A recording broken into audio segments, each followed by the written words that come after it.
धक्कादायक घटना आहे। पुण्यातील बिबेवाडी परिसरात मोठ्या प्रमाणात गाड्यांची तोडफोड केलेली आहे। आपण पाहतोय की माझ्यासोबत इथे एक रिक्षा आहे आणि धारधार शस्त्राने या ठिकाणी या रिक्षा फोडलेल्या आहेत। असं या परिसरातील 50च्या आसपास गाड्या फोडल्याची माहिती समजते। खरं तर या ठिकाणचे जे नागरिक आहेत ते दहशतीच्या वातावरणात आहेत।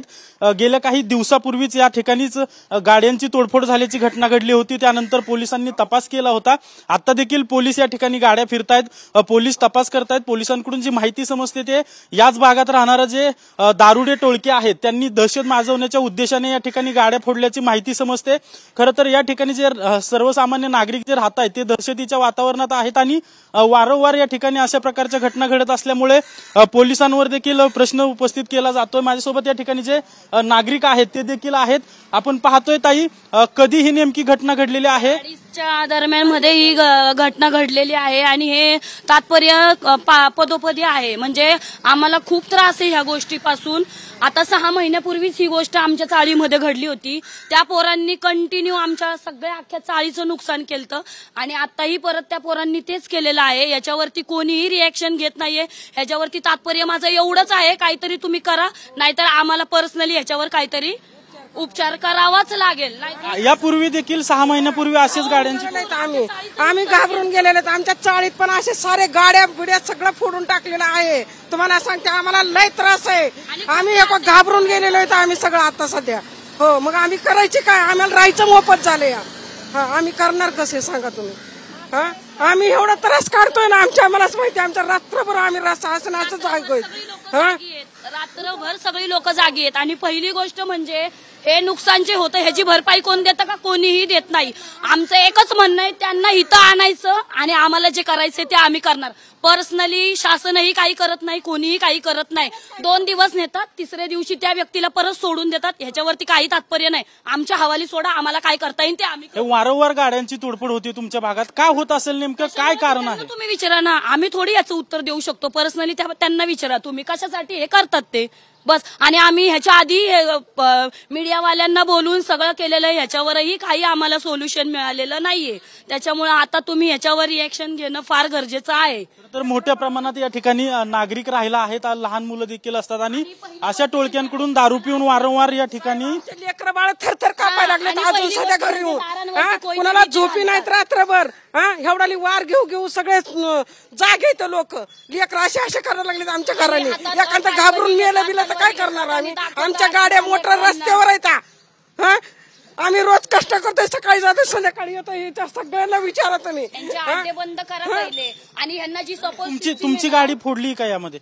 नाही, गाडी नाही माझी काय, लोकांची काय, सगळ्याच्या गाड्या सारख्याच आहेत ना। आपण तिथून एकच झालं ना आपण सगळे। म्हणजे फक्त आपण आपल्या पुरता नाही विचार करू शकत ना। आता 6 महिन्यापूर्वीची गोष्ट आहे। तुमची गाडी फोडली का? कुठली गाडी आहे तुमची? 2 आमच्याच गाड्या आहेत। माग पण 3 गाड्या फोडलेल्या। यापूर्वी 6 महिन्यापूर्वी जी तोडफोड झाली त्यावेळी पण तुमच्या गाड्या फोडल्या? महिन्यापूर्वी झालेले 2-3 महिने झाले। माग 2-3 गाड्या फोडलेल्या फोडली होती मी स्वतः। माझ्या 2 व्हीलरचे अख्खे व्हिडिओ आहेत। ते व्हिडिओ पाहिजे नसेल तर आम्ही तुम्हाला व्हिडिओही देतो। आपण पाहतोय की नागरिक आरोप करताय की वारंवार या ठिकाणी दारू पिऊन जे टोळके आहेत त्यांच्याकडून कोयत्याने अक्षरशः धारदार शस्त्राने गाड्या फोडल्या जातात। आणखी काही या ठिकाणी नागरिक आहेत।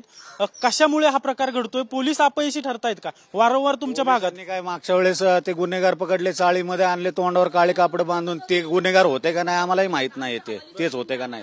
आणि बऱ्यापैकी ही गाडी तर 3 वेळा फोडलेली आहे। 3 वेळा, आज ही 4थी वेळ आहे। ही माझी रिक्षा फोडली आहे। मग आता याला आम्हालाच माहित नाही की आमची कोणाशी पर्सनल दुश्मनी नाहीये, काय नाहीये।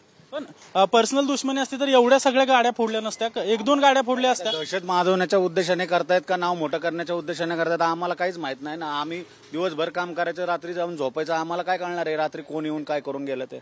आपण पाहतोय की पोलीस या ठिकाणी आले होते, या ठिकाणी पाहणी करून गेलेत। पण तुषार, मी सांगतो की हे दाखवा, या ठिकाणी सगळे नागरिक जमलेले आहेत आणि सगळे नागरिक जे आहेत ते दहशतीच्या वातावरणात आहेत।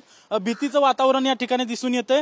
पुण्यासारख्या शहरात दारू पिऊन दहशत माजवण्यासाठी हा सगळा प्रकार घडतो आणि या सर्वांना जरब बसवण्यात पोलीस अपयशी ठरत असल्याचं नागरिकांकडून आरोप करण्यात येतोय। आता देखील याच भागातील ह्या गाड्या ज्यांनी फोडल्या ते याच भागातील असल्याचं पोलिसांकडून माहिती देते आणि पोलिसांची पोलिसांची पथकं देखील या आरोपींना शोधासाठी गेलेली आहेत. मात्र बिबेवाडी परिसरात वारंवार गाड्या फोडल्या जात आहेत, त्यामुळे नागरिक अस्वस्थ असल्याचं दिसून येतंय.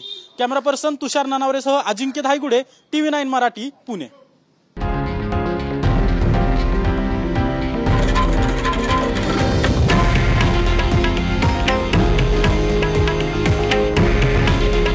हे आहे देशातील नंबर 1 न्यूज नेटवर्क आणि आपण पाहत आहात TV9 मराठी. काळजी तुमची, हित महाराष्ट्राचं.